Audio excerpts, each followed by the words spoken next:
రాష్ట్రంలో మరో 2 గ్యారంటీల అమలుకు ముందడుగు పడింది. గృహజ్యోతి, గ్యాస్ సిలిండర్ పథకాలను ఈ నెల 27న సీఎం రేవంత్ రెడ్డి కాంగ్రెస్ అగ్రనేత ప్రియాంక గాంధీతో కలిసి చేవెళ్ల సభలో ప్రారంభించనున్నారు. ఇటీవల జరిగిన కేబినెట్ సబ్ కమిటీ సమావేశంలో 2 గ్యారంటీల అమలుకు నిర్ణయం తీసుకున్నారు. అయితే ఈ పథకాల ప్రారంభానికి 27 లేదా 29 తేదీల్లో ఏదో ఒక తారీఖున ప్రారంభించనున్నట్లు ప్రకటించారు.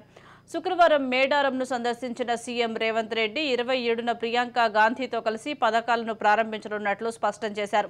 ఇప్పటికే ఈ పథకాల అమలుకు సీఎం రేవంత్ రెడ్డి కార్యాచరణ ప్రారంభించారు.